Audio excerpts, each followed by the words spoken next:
Had enough of the been there, done that ideas? Tired of too much talk and so little action? Rewind now and welcome to Transformation and Change Radio with Dr. Kathy Obear, where the vision of true equity, inclusion, courage, and purpose meet powerfully. Dr. Kathy delivers with dynamic, engaging conversation and the most authentically brave dialogue on air today.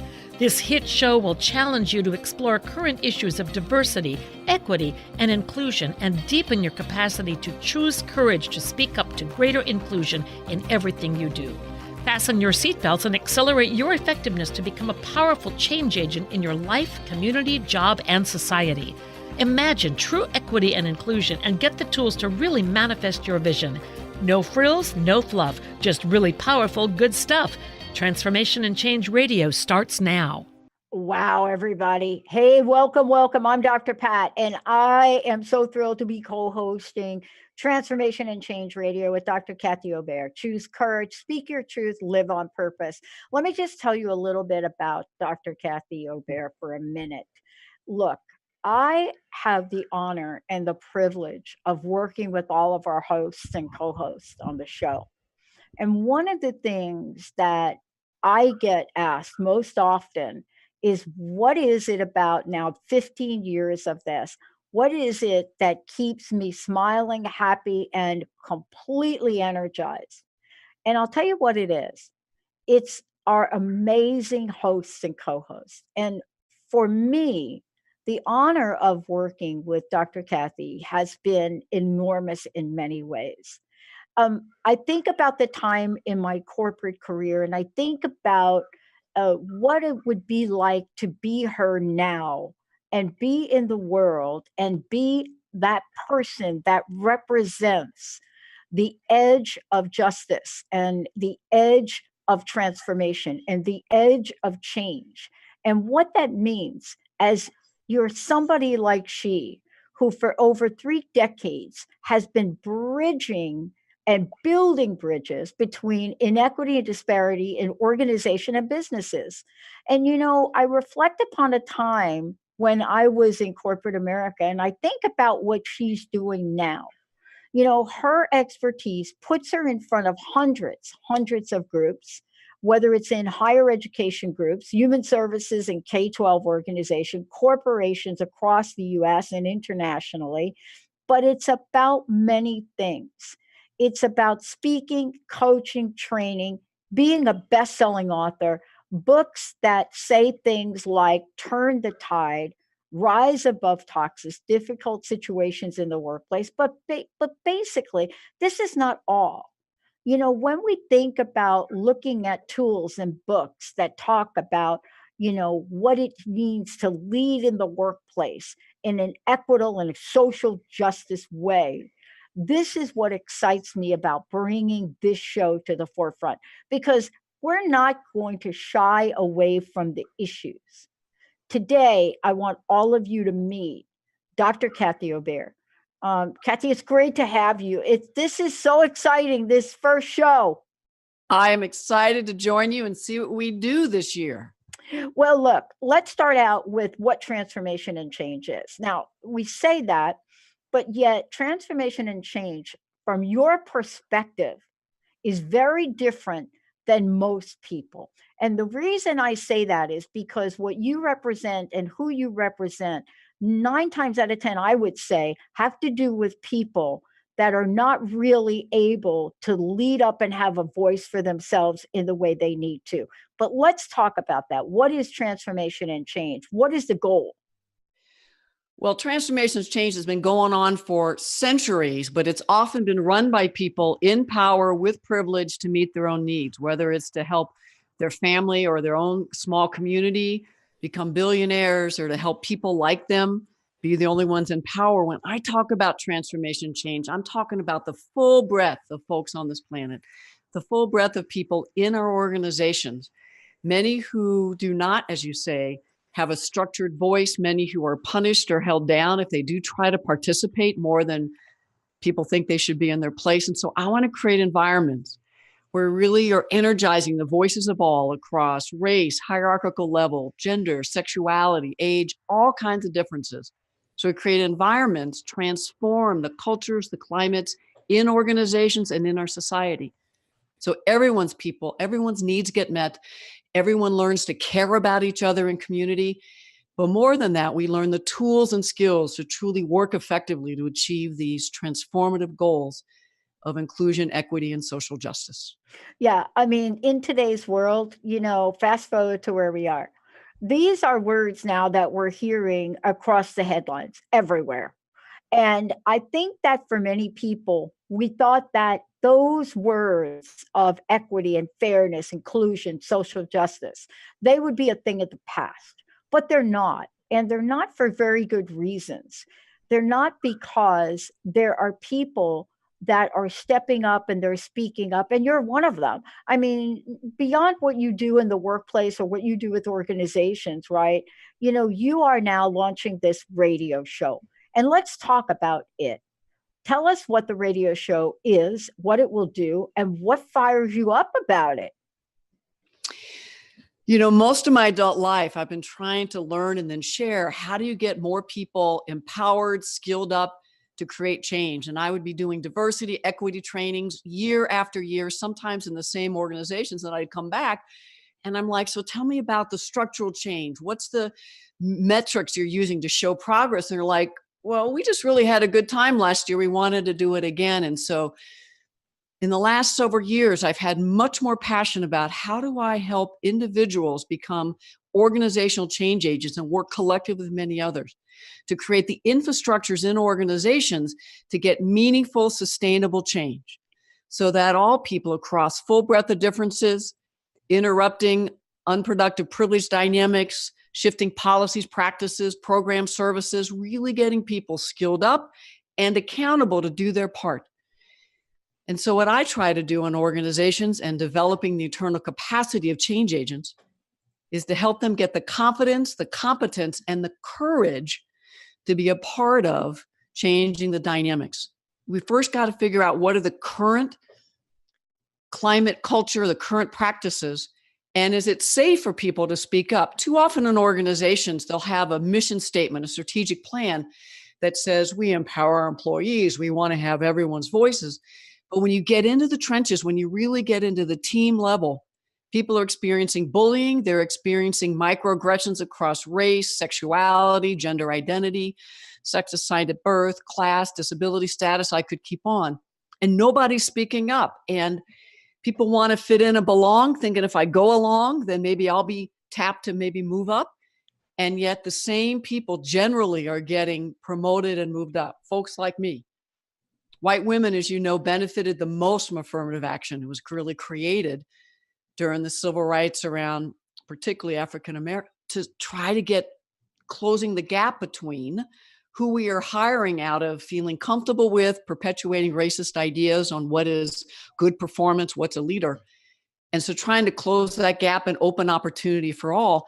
And what's happened is more white women, particularly cisgender, even heterosexual white women, even though I'm lesbian, I have been able to move up, but mostly it's heterosexual, cis white women, able-bodied, who have had access, especially if they fit into the look or you're supposed to, attractiveness. I could keep going. Yeah. So what we're talking about is shining a light on something that's so obvious, but yet we don't like to talk about it. We don't like to really look at the landscape of things. And I want to ask you this question. If we're not looking at the landscape of things, how do we know what to change from? How do we know where to go from and where to go to? How do we know that if we're not looking? So many organizations have beautiful mission statements. Their boards, stakeholders, they all say we believe we're doing it. And sometimes they have demographic shifts and they think that's enough. And so they're not researching to realize that they might be hiring more folks of color. They might be serving more folks with disabilities, hiring a few more, and yet the revolving door is there. And so without, as you said, looking at, analyzing current climate, getting some survey data, really getting focus group data, looking at hiring, retention, development, and measuring those metrics over time, if leaders are not willing to have the courage to say, where are we? Where do we really need to go? And how do we empower everyone and move people forward and not punish the folks that are on the front lines who are speaking up, raising issues, whether you see it in organizations or in society.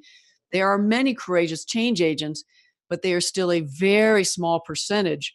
And organizations are pretty effective about moving them to the side, moving them out, so you keep the status quo. We need leaders, middle managers, and folks who are directly serving students, clients, whatever your business is, Yeah. to have the courage to speak up. I love this. You know, it's interesting because you and I were talking about a couple of things, and I want to just throw this out there before we go to break.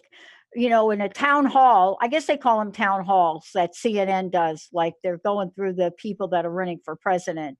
They've thrown the first one, I think, out of the gate was Kamala Harris. And so here she comes and she gets asked the question, right? Nobody else that I know of has been asked this question. And we'll see if Amy Klobuchar gets asked the question. But here she is, a woman of color, gets asked the question, do you think a woman could beat the current president, or do you think it should be a man? Do you think we need a man? So now I found that interesting that that's her question, right? Because so far, no one else has been asked that question. Why not? Let's take a break. When we come back, what does transformation and change look like? How does it envision work for change? What are the levels of this? And let's talk about the order of things.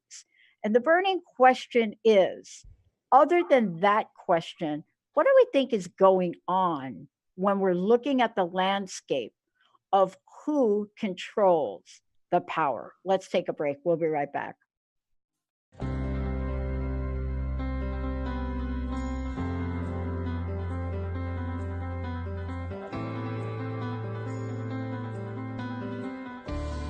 Yeah, boy, welcome back, welcome back, welcome back.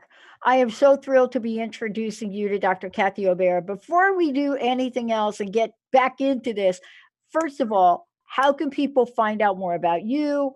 Let's talk about what you've got coming up here, events, webinars, so forth, all of the above. Well, folks can always go to my website, www.drkathyobear.com. Just like it spells, KathyObear. And it has a lot of resources there. A lot of, actually, you can access some books. You can access all sorts of resources. What I have coming up, what I'm most excited about, is I have a course for people who want to learn how to design and facilitate workshops on equity, inclusion, and social justice. I've been doing Train the Trainers for over 30, 35 years. In person, what I decided to do was make it a self-paced, accessible, virtual course, access to me every month, but also a lot of learning on your own. And so folks can learn all about that. I believe if they just go to your website, you can see some of my materials. As also just go onto my website, you can learn about that. Wow. You know, this is the first of many shows, right? And what a great way to really talk about what Transformation and Change Radio is about. Choose courage, speak your truth, and live on purpose. Those three things are pivotal. And, you know, as we kind of look at this, let's just talk about a couple of things, because let's take a look at what transformation and change looks like. You know, there are various levels that you talk about that we need to achieve. Let's go through those levels and talk a little bit about what change and transformation looks like at each of those levels. You know, a trap that I fell into, and we'll talk about a lot of traps and pitfalls in my shows. When I was an, aggregated activist early on, I just kind of leapt into groups and teams and tried to get involved. What I didn't realize is that I showed up creating more havoc than I was helping. I believe we have to start at the individual level. There's going to be many levels of change: individual, group, organizational, societal, world. But all of those change when we as individuals are a clear instrument. And what I mean by that is sometimes we're fueled by old wounds or traumas. We're fueled by anger. And I think anger has its place. But if I'm not aware of how I'm accessing and using my anger, sometimes my behaviors will actually, I'll come up interrupting people, thinking I'm better, thinking I'm right. Or the other side, what do I have to share? I don't know anything.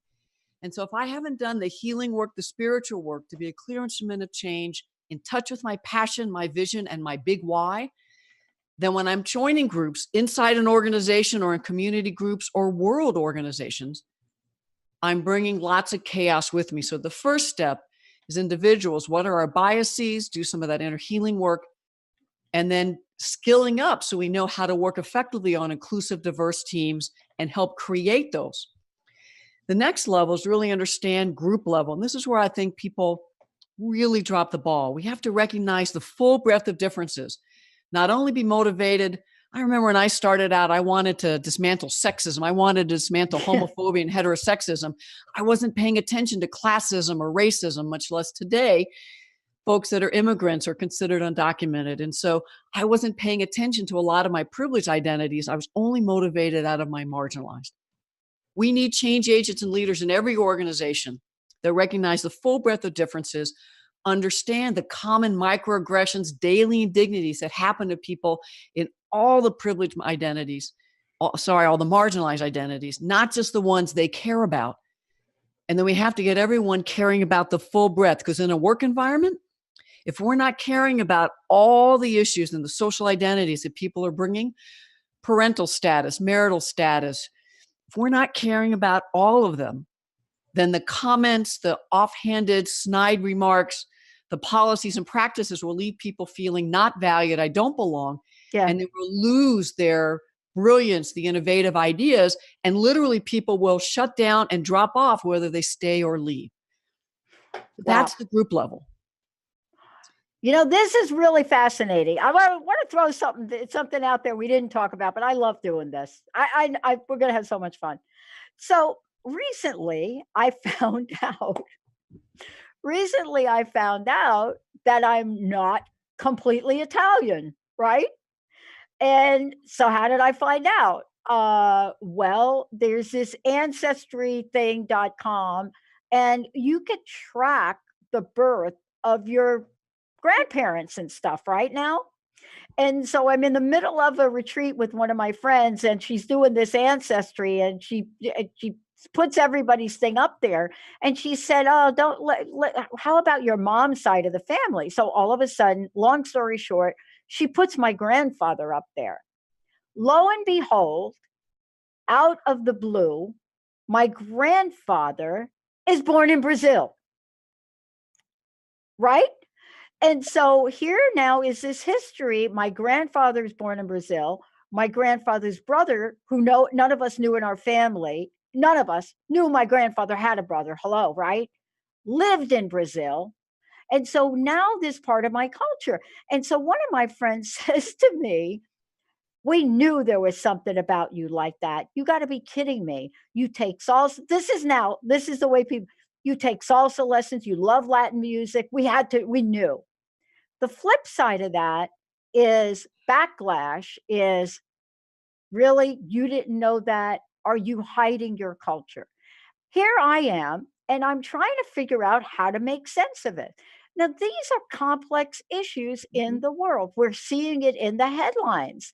I mean, of course, I didn't deny that my grandfather's born in Brazil. I didn't know. See the world we're living, where information is so readily available, Dr. Obear, that even I am now looking at my heritage in a way that I've never looked at before. Help us make sense of this, because here I am, an individual, now understanding that I'm part of a group that I didn't know I was part of, and yet being looked at by organizations, people, in ways that I haven't fully comprehend. Help me make sense of the world we live in today. And there are so many folks that are exploring and learning, whether it's ancestry.com or finally the families are telling the truth about. Yes. Because if you know enough about the history, if there was any African heritage, so many folks, not all, but so many folks did everything they could to literally whitewash the family trees, Native American, indigenous history. So you have the ancestry that may have been ignored, in your case, Brazil. But then you have your grandfather. Your grandfather could have been from Portugal recently, could have been white-skinned and identify as white, Portuguese culture, ethnicity, and Portuguese language. So all of these are different identities. Brazil, as you know, colorism is huge. When I visited there were folks that looked like me, as well as folks with very dark skin. Right. and all kinds of indigenous as well as African roots, as well as Portuguese and many others. And so when you start to look at ancestry and heritage, that may not be your current identity. And what I mean by that is all your life you grew up thinking you're Italian and white. Am I right? That's right. So it's how you present. So you present as white. Now, that doesn't mean you could have other identities, but people will assume you're white. So you get treated as white. So you get access to white privilege. The white culture that you grew up in matches what you were taught on how you're supposed to be. All mainstream organizations are grounded in white culture, male culture, middle, upper middle class culture. And so you and I have benefited from all of this. Yeah. So even in your age, if you realize part of your ancestry is Brazil, there's so much more to know. Yeah.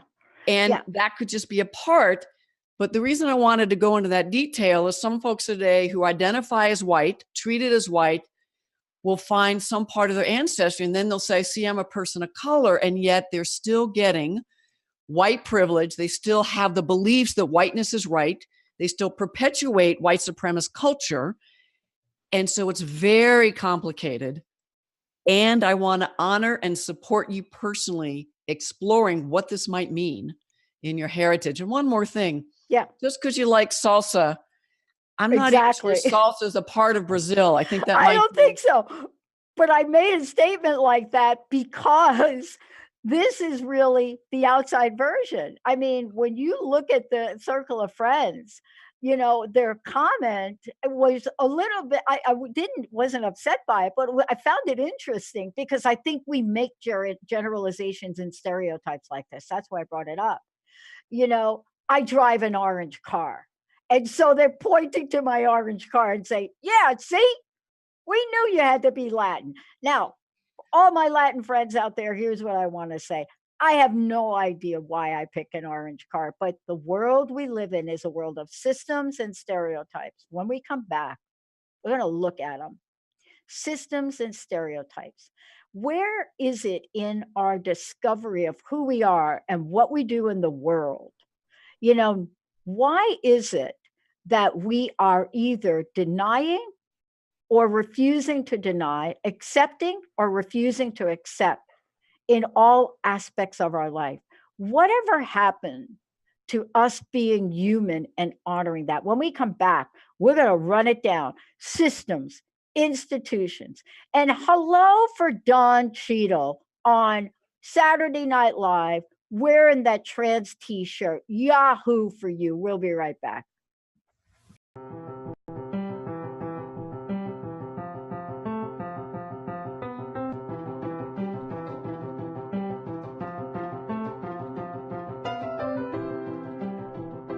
Hey, everybody, welcome back. Yep, this is it. This is the first of many. I'm so excited about, Dr. Kathy Obear's show, Transformation and Change Radio. I get to do this interview with her. As we move forward with the show, you're going to see the level of complexity and honesty and truth and courage that this show is going to bring forth. Today is a sneak peek about it because part of this is discovering who we are. And for those people out there, one is, for those of you that are working in organizations and you're thinking, wow, I could really love to get somebody in my company to bring Dr. Kathy Obear in. Yes, you could do it. Go to drkathyobear.com. It's drkathyobear.com. Go ahead and do this. Also, you're going to be able to see a free live Q&A on designing 7 facilitatory effective workshop, diversity, equity, inclusion. I think that's right on March 8th. Well, let's see. When is that free live Q&A? The next one's on March 8th, and I take questions ahead of time and live. It's a whole hour of dilemmas, questions, people from around the world. We've had people from Canada, so it's not around the world, but it is outside. Come together and what are your dilemmas? What do you want to learn? Designing, facilitating effective workshops, equity, inclusion, social justice. Well, yeah. And so let's just get into this. And probably Benny and Carter, we're probably going to skip the next break. So I'm just giving you a heads up on that. Let's continue to look at this because I think we have to look at systems and institutions. I really do.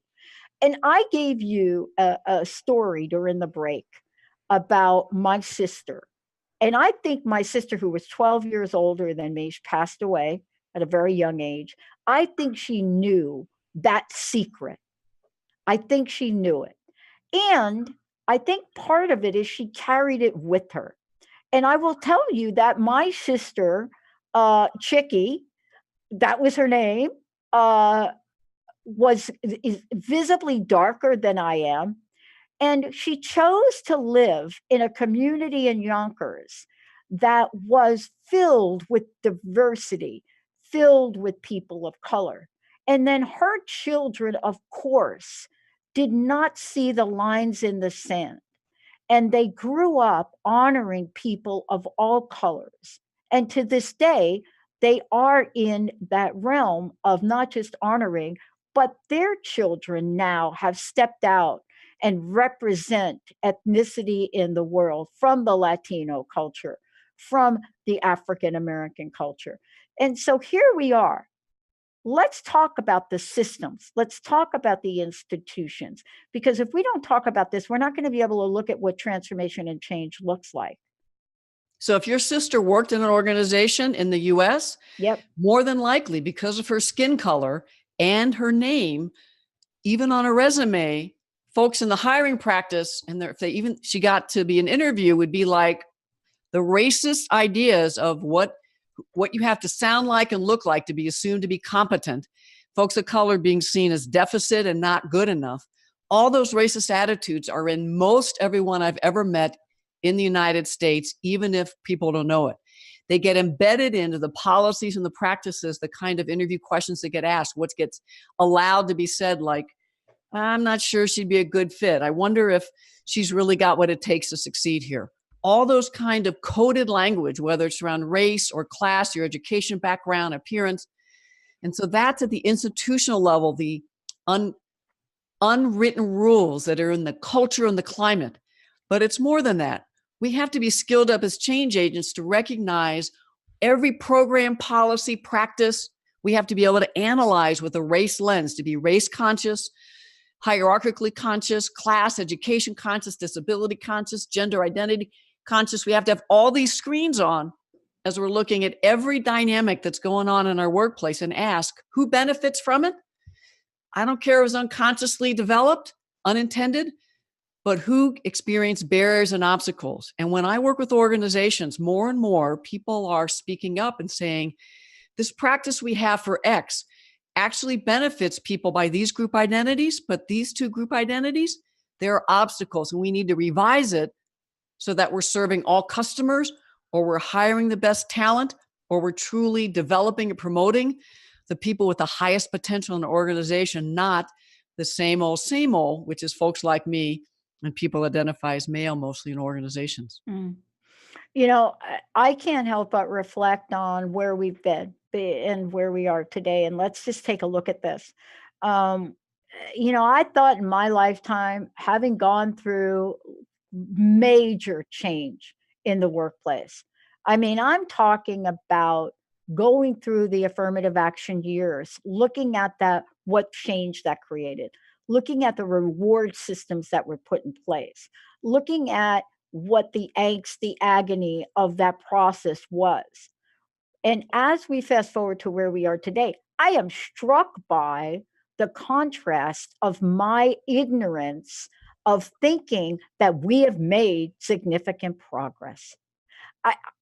I don't know if I've been asleep or if I have in fact left the corporate world when I did, but the point is that our headlines scream injustice. They just scream it. And our organizations reflect society. We have so much more research today that shows if you have a gender diverse leadership and board, you're far more economically successful. If you have a racially diverse employment, all employees as well as leadership, far better decisions, far better implementation of decisions, far better customer service. The research is screaming. And even research that says, do you believe that we should be doing that? Many, over 50%, 70, 80% come back and say, yes, we need that. But then when asked, does your organization day-to-day implementation of equity, inclusion, social justice, small numbers. So we're at that place in our world that in organizations, people know we need to do it. You have millennials, research shows, are coming in demanding that their organization have inclusive socially justice where all voices are heard, considered across differences. They're doing research before they come into an organization. Who are your leaders? Not just demographically, but who are they and what they say and what they've done. I want to see behavior. What is your organization doing in communities, and what policies have you changed and put in place in the last 5 years that really show progress? And so the young people today, whether it's inside organizations or the Me Too, Parkland students for March for Our Lives, whether it's, I think I have her name right, Greta Thunberg, I think it's Sweden, but all across Europe, environmental justice, literally these weeks, thousands upon thousands. And so you have a surge of people across all ages, all identities marching, Women's March, Black Lives Matter, I could keep going. Family separation at the border, we were at those marches. You got Facebook blowing up with all sorts of organizing, and yet there is so much of a backlash. Now, how big it is, you can't quite tell because the news, I think, makes it much bigger than it looks. But I do believe it's the last resurgence of the resistance of trying to keep racism, sexism, classism, heterosexism in place that only benefits a small few. And more people are waking up. You can see it in the local communities, whether it's the school boards, the PTAs, in religious organizations, in neighborhoods. You have more people with signs up front speaking up and saying, not in our neighborhood. Yeah. Whereas in 2016, they may have voted one way. And in 2018, they voted another way. So again, whether it's in the societal or in our organizations, which are a mirror of each other, more people are speaking up, but we need more courage and we need more skill development. There is a gap between what people think we want on teams and in organizations. But when we get in difficult conflict, when we're having differences, particularly across diversity or about diversity, people trigger themselves into silence, or they trigger themselves into fight. So it's fight, flight, freeze, or flounder. We'll talk about this in a future session. And we don't have the skills to have a race consciousness, a gender consciousness, and all other lenses as we're engaging in real contentious conversations that need to happen. So we have the best services, programs, products, and the best environment to bring all the contributions of all employees. So And let's talk about this too. I mean, here we are. If you look at our team here at Transformation Talk Radio, right? Ages range from like 22, 23 to 69, right? Across the board. And yet we come out, and this can't be cool, right? You know, people look at us and they say, oh, you people are different. How do you get all, this is what they say. How do you get all you old people to work with the young people? I honestly say that to my face, right? And I'm like, okay. I said, well, first of all, I don't, who's the old person? It's like, what are you talking about? But here's the information now. We so bent on labeling everything, Dr. Obear. Look, Generation X, Generation Y, Generation Z. What are they going to call the next one? Is it going to be like Z plus? But we put people in these boxes. Has that ever worked for us? So there's a difference between having bias and putting people into boxes and assuming they're all alike and then creating structures to keep them down. And the other thing we need to be doing, though, is recognizing there are real differences. There are real differences in the youth today compared to people in their 30s, 40s, 60s. And in work environments, we have to create structures that amplify the voices across all ages, because you get to be a little too old in most traditional organizations and you're over the hill. Oh boy, yeah. So how do we get rid of the bias, the stereotypes in us, as well as in how we have conversations, how we set up who we even invite to meetings, so that we get the best and the brightest ideas from everyone? And I grew up in a time around, I'm not that much younger than you, when we were taught as we get older, we will be the ones in charge and then can dictate. And the rules changed in our lifetime. I think too many people, baby boomers, are trying to hold on to those old rules that now that we're in charge, we get to dictate. Oh, no. Now that we're in charge, we actually need to empower the entire organization, participative decision-making, transformational leadership. And what's hard is I grew up thinking I'd have power one day.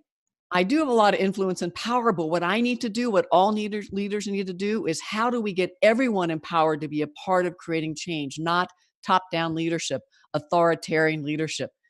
The organizations that are still doing that, whether it's corporate, a school system, a university, a nonprofit, they're seeing the revolving door and they're not making their goals, they're not serving their clients. And so it's critical we recognize group identities, because people have different life experiences in society and in organization because of all the bias and the systems that are set up to privilege some and not others.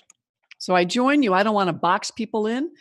But the answer isn't to be colorblind. The answer isn't to just we're all human. Right. The answer is let's recognize bias. How is it embedded in our culture, our norms, our policies and practices, our interactions, just having conversation? How do we interrupt it, skill people up, hold them accountable to really leverage and value the differences to energize everyone? Right now, organizations, many of them are stuck. Yes, they've made some progress, but so many people in organizations are not contributing to their full potential. And many are looking to leave or to go to be an independent consultant or start their own organization. If you have an organization, you want to keep the best and the brightest and folks to develop into doing their best work, you have to create inclusive, socially just organizations. I love this topic. Let's talk about, we are skipping the break. Dr. Kathy Obear joining me here today. This is the first of many shows you're going to hear and topics we're going to take on. The question always is, transformation and change, is it possible? I know it's possible. Why? Because I was one of 7 people on a team to break up the phone company and then, be careful what you ask for. One of 7 people to put the new phone company together. And in that point in time, what I saw about change and transformation, how to do it and how not to do it, is staggering. People sitting in the same room that after divestiture, one guy is getting ready to throw the other guy's stuff over the railing down in Homedale, New Jersey. But let's talk about the possibility, because it is possible. Take a breath, everybody. Get ready for what we're about to talk about. Is change possible, Dr. Kathy? Even in my lifetime, I've seen so many social change movements that have made significant progress, whether it was civil rights movement with Cesar Chavez, Dr. King, and all the millions of others, whether it's the women's rights movements from before my time, but in the 60s and 70s in my time. Gay rights movement was just starting as I was coming out. You have trans rights, you have disability rights, I could keep going, right? So you have these long-term social movements that do take a long time, it seems. But if you just look at what happened in 2018 election, you have so many young women of color coming in to the House of Representatives. We now have 100 women across racial identities, sexualities, some indigenous, right? Different religions that are coming together. And while demographics is critical, values and vision is actually as, if not more critical. Because you could have folks in marginalized identities working to keep the status quo. But what we have at the national level and local levels are more people across identities that say, no more, we can do better than this. Change is possible. And yet, November 2016, that moment to today, almost 2.5 years, I have personally witnessed literally almost every day things being destroyed, undermined, rolled back. It's almost like everything we've been doing in the last several decades, the last administration, there seems to be whatever it was bad and wrong. And now let's bring in what folks who have already a lot of resources, what their needs are, so they make more resources, as opposed to the whole community, the whole country. Yeah, and I just want to say, for those of you out there, I need to give them some information. If you're asking me, you just text a question. But please, Dr. Kathy is going to provide so much information throughout her show. It's just incredible. If you want to find out the study that I referenced, just go to Sodexo insights.com, and I'll post it on social media later, because that's where you could, I'm not making this stuff up. I actually use research because I love research, right, Dr. Obear? I love research. And it is true. The studies that are done on multi-generational, as well as where we are in time, are only a small reflection of what is actually going on in the world. And I want to talk with you about that. Let's talk about, if we could, for these the last minutes we have, let's talk about the worldview. I am shocked about what I'm seeing in the rollback of gay rights and trans rights. I don't even know how to talk about that.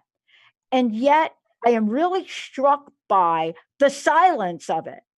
I mean, I don't know how to make sense of this, yet on the one hand, I live in a state, on the one hand, on the other hand, I live in the state of Washington that was on the leading edge of dropping in the $15 an hour minimum wage, which, by the way, we implemented 3 years ago here.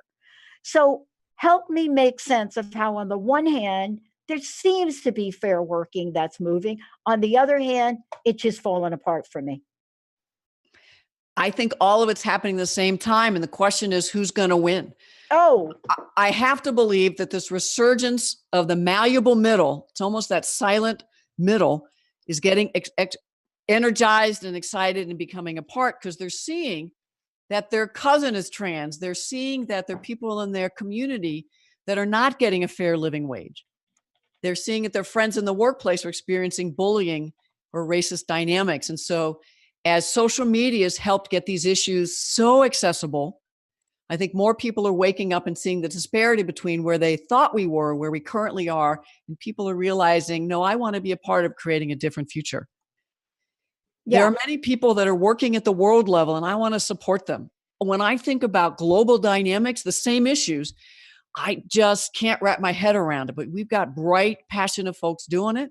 But the same skills we're going to talk about in this radio course. How do you create inclusive teams? You need inclusive organizations, whether you're doing global change work, national change work, organizational, community. The same dynamics. It'll look different, but the same oppressive dynamics happen in the same ways to create change and transformation. The tools we'll offer will be so critical. And for those of you that just texted us here on the show, yes, Dawn Cheadle, that's, I hope I'm saying it right, Benny, Cheadle, wore a t-shirt on Saturday Night Live last weekend, and it was Protect Trans Kids. Yes, it is a real thing. No, I did not make it up. I don't make stuff up. I don't make things up. Look, I know we got a few minutes left, but I got to get to the question of fair working conditions, because if we don't talk about that a little bit, it's a broad topic. Fair working conditions across the board. We can go in so many directions. I know you're going to take this on. I know when you start, and you're hosting your own show, you're going to be lifting up the rock, and I can't wait to see what comes out of it. I don't even know where to begin to talk about fair working conditions, because we're so focused on unfair working conditions in other countries. We somehow think that we're doing pretty good here. What do you think? When I got a chance, I was on semester at sea in 85 to see world working conditions occasionally. I was shocked, but the truth is those same dynamics exist here in our country. And so in the US, we look out there, oh, they have it so bad. I want to help, but we need to do work there as well as here and not think we're any farther along. Now, I think classism is one of the least addressed issues in this country. And when you say fair working conditions, I hear classism. Yep. When I'm in organizations, it's hierarchical treatment. Most folks in entry-level positions, particularly if it's labor, horrific dynamics. And as unions are being squeezed out and undermined with law changes as well as societally, that there are fewer and fewer organizations supporting folks that are making $10, $15, $20 an hour, maybe 25 at most. And if you even take that in a 40-hour work week, I'm not even sure you can afford an apartment most places to rent in the US. And so It's not only wages, fair wages, but working environment. The laws are being rolled back that are protecting a healthy, safe work environment. And then if you bring that into work environments that aren't physical labor, but emotional labor, spiritual labor, there being rollbacks of Title IX and other policies nationally. And then even if it's on the books, they're not being enforced in organizations. So fair working conditions has so many levels to it, whether it's safe to be a person of color in an organization, someone has a disability, will they be able to have the accommodations just to be able to do their job, or where people call them special privileges and try to undermine them? And so we have to be looking at all these issues. That's why I love that Don Cheadle wore that, because I don't know if he identifies as cisgender. He presents that way. So I assume it's a great example of someone of privileged identity and as a person of color to come out for trans rights. Yeah. It's one thing for a white person to do it. He's getting racism come at him every day. The courage to also say, I want to work for other issues besides the ones that I'm marginalized in. It's a wonderful example of how around class, there's so many of us who have middle to upper middle class, wealthy privilege. What do we need to do in our organizations to recognize that most of the organization is experiencing emotional discomfort, bullying, tension, not believing their voice cares about? So doing a class analysis in your organization has to be there with race, gender, sexuality, gender identity. I could keep going. Fair working is critical. It is critical. And by the way, we have so much we're going to talk about. And boy, I'll tell you, Dr. Kathy, let me tell you, for those people that did not see the clip, he said nothing about this topic, but the T-shirt and the close-up said it all. Speaking out and speaking up comes in all forms. Dr. Kathy Obear, everybody. Listen, what a great show. I'm so excited about what you're bringing forward. Thank you for today. Tell folks how they can find out more about you. You're available for consultations across the board, workshops, you name it. Please tell them how they can find out more about you. And what is your personal message? What would you like to leave us with today? People can find my website, drkathyobear.com. I believe each of us needs to speak up and speak out, whether it's a T-shirt, the books on our wall, what we say, what we interrupt. We have to get the skills, passion, and courage to speak up and be a part of creating environments where everyone is respected, treated with dignity, so we can truly serve those that we're here to serve. It's possible. And in future shows, I will break it down, the skills you need to do it yourself, and empower everyone in your organization to be a part of creating transformation and change. Dr. Kathy Obear, everybody. This is our debut show. Much more to come. I hope you are as fired up as we are about hosting this show on Transformation Talk Radio, on our Conscious Business channel, and much more. We are going to be talking about all the things that you're thinking that maybe you're not saying, and then those things that you're thinking and saying. Thank you for tuning us in, turning us on. Dr. Kathy, what a great first show. Thank you so much. I look forward to our year. All right. And Benny, thank you for pushing all the right buttons. Carter, thank you for doing what you do. And to all of you out there, you are the absolute best. You're the best listeners on the planet. We've got so much planned for you. And so let me say this, we love you all. Thank you so much. We'll see you next time. You've been listening to Dr. Kathy Obear on Transformation Talk Radio. Thanks for tuning in, and be sure to catch us next time as Kathy inspires listeners to become agents of change, motivate, innovate, and speak truth to power. Step into the courageous you that will change the world. Connect to life-changing conversations to extend your reach. For more information on Kathy and her work, please visit drkathyobear.com. That's drkathyobear.com.